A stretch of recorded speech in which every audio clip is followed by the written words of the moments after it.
Não, aqui as igrejas no Brasil só estão trabalhando com lavagem de dinheiro e prostituição.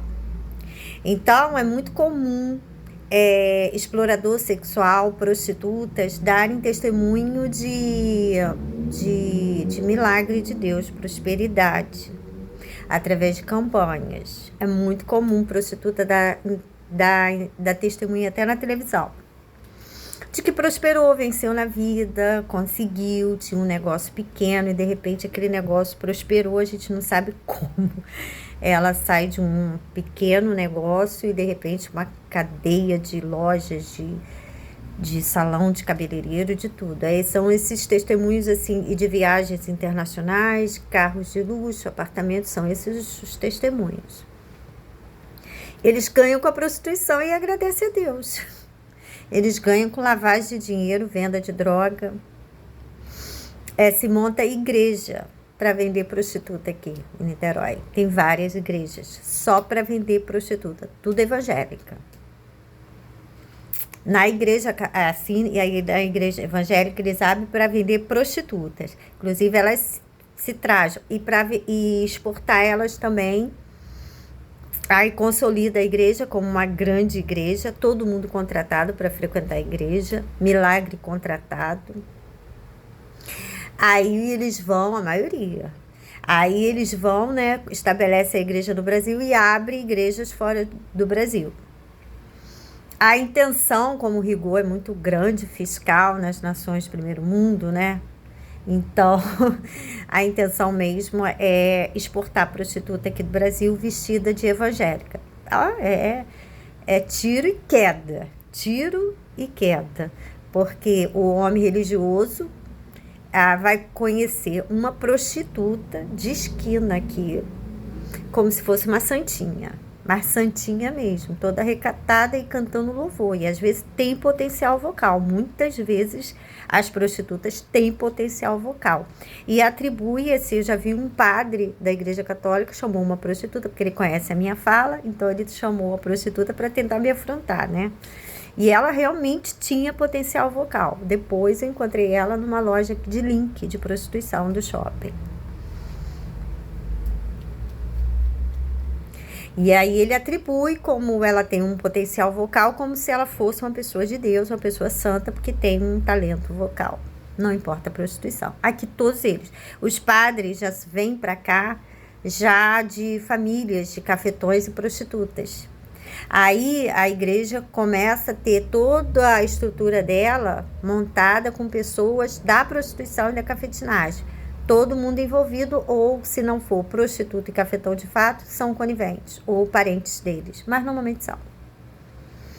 É porque não tem muita atratividade como prostituta, mas é prostituta. Eventualmente, se surgir a oportunidade, ela é. Mas não tem uma aparência boa, uma atratividade. Aí eles ficam todos na igreja, só eles. Quando eu fui para a igreja católica, que eu voltei para a igreja católica, que eu sou de origem católica, né? Minha família toda, mas eu entrei nessa onda do pentecostal, né? Esse boom. E participei disso, fiz uma obra de Deus lá dentro, cheguei até a ser obreira da Universal. Os registros todos sumiram, eles não confirmam nada do que eu falo. Inverteram a situação, acho que até porque eu salvava as pessoas, eles começaram a atribuir a mim pecados que eu nunca tive condições de libertação, nunca tive demônio, nada disso. Sempre entrei com o Espírito Santo, já nasci dotada de dons espirituais. Aí eles inverteram a situação todinha, com mentiras. Eles só vendem prostitutas nas igrejas, vende para os estrangeiros. Chega lá, ela tem o espírito do demônio, o espírito de sedução. Já é difícil os homens se livrarem sabendo que é prostituta mesmo, degradante. Você imagina a pessoa não sabendo, né, achando que é uma pessoa religiosa. E é o que se mais exporta no Brasil. Essas igrejas exportam prostitutas para criar vínculos matrimoniais com homens estrangeiros. Porque a exploração sexual do Brasil, vou contar tudo, tá? A exploração sexual do Brasil, ela age de forma hegemônica. E através das prostitutas, eles criam vínculos matrimoniais, de fato, e aqui em Niterói é a revelia, a maioria é a revelia, porque os cartórios são dele. Eles casam a pessoa, mata a pessoa e fica com os bens. Aqui em Niterói é assim. Como eles já normalmente são homens que têm acesso à prostituta, mas ele não fez dela uma herdeira dele. Mas o cartório, quando eles têm contato com prostitutas, já tem 80 anos, 90 anos, 2, 3 apartamentos, ele tem relação com prostitutas. Mas ele não fez nenhuma prostituta herdeira dele. Mas lá no cartório já está como casada com ele ou união estável, que facilmente se prova através de fotos, de estar perto.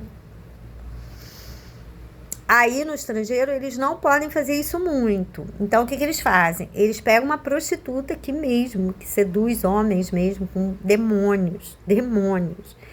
E aí eles, como ela tem um potencial vocal, aí põe logo no louvor, porque aí chama atenção, né? Dá a impressão que ela é uma pessoa santa. E aí cantando aquele louvor ajuda a enganar. Aí eles mandam para as nações. Chega lá, ela seduz os religiosos da igreja. Ela seduz o religioso para contrair algum relacionamento, algum matrimônio. Para que ela se torne herdeira dos bens dele.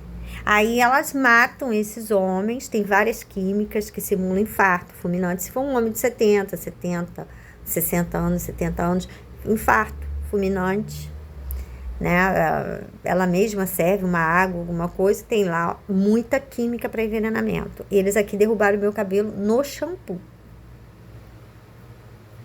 Eles têm muita química e eles entram dentro do domicílio da gente para envenenar. Aí as pessoas ficam doentes aqui no Brasil. E não sabe como aquela doença, a pessoa saudável, de repente fica doente. Veneno. Aí o que acontece? Elas entram, né, casam com esses homens religiosos que são muito pobres para uma nação de primeiro mundo. Rico tem outro aspecto, né? Mas para o cafetão é alargamento de fronteira. Ele vai alargar as fronteiras dele, porque a prostituta fica viúva desse religioso, fica com os bens dele todos os bens, casa, tudo. E aí facilita a ida para novas prostitutas lá. Aí elas se tornam empresárias, aí elas assinam carteira e facilita a entrada de prostituta como babá, como várias outras falsidades. Aí vai alargando as fronteiras. Ele vai dominando uma nação, o explorador sexual, pelos bens patrimoniais. Ele vai pegando pedacinhos do território. Aqui em Niterói, ele foi aos poucos, praticamente tudo aqui é da exploração sexual. Todos os imóveis, uma coisa assustadora. Tem imóveis fechados que são deles. Fechado. Que ele tem tanto dinheiro que nem precisa. Todos os imóveis da cidade são dele. E Niterói não é a única cidade assim. Tem uma que é Vila Formosa, em São Paulo, também, que é toda dominada por prostituta e cafetal. É conhecida no Brasil. Se você quer prostituta, você vai em Vila Formosa. A fama é tão grande que ultrapassou, eles não conseguiram esconder. E nós, que somos mulheres tradicionais, ficamos sabendo. Niterói ainda é um pouco encoberto. Eles querem ainda manter um status de uma cidade comum, uma cidade hospitaleira, uma cidade de aspecto tradicional. Mas não é. É uma cidade histórica. É uma cidade histórica, mas completamente corrompida pela prostituição e cafeteria. Completamente. Ela é completamente corrompida. Não tem um setor na cidade que não tem envolvimento com prostituição.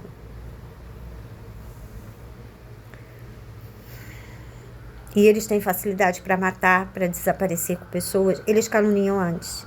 Essas calúnias todas, que todo mundo ficaram sabendo, essas calúnias é uma premeditação criminosa. Que pode ser, eles poderiam forjar um suicídio comigo, poderiam forjar um desaparecimento por amnésia. Eles poderiam forjar inúmeras situações. Eles já caluniam você premeditando a ação criminosa. Então, a Igreja Católica, os padres já vêm de clãs de famílias consolidadas na prostituição e cafetinagem. Às vezes é um cara manso, que tem uma fala própria dele mesmo, já mansa mesmo.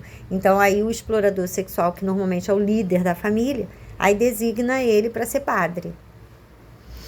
Essas condições de padre é para forjar casamento. Porque aqui muitos idosos, a cidade, idosos aposentados do Estado.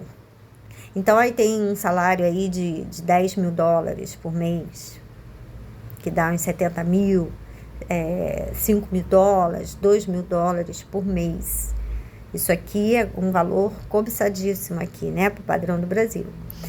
E aí esses idosos são solitários, viúvos solitários, e tem os filhos não precisam desses bens e não têm mais direito à pensão. Aí eles fazem os casamentos à revelia de toda pessoa idosa na cidade, 80, 90 anos, eles fazem um casamento à revelia, no cartório. Eles tentaram fazer isso comigo. E eu não sou idosa, né? Tenho 52 anos, mas tô bem, graças a Deus. Faz a revelia, o seu casamento no cartório com sósia. E as fotos todas de fake ou com a própria sósia. Que mais tem a sósia minha. Aí eles fazem o casamento.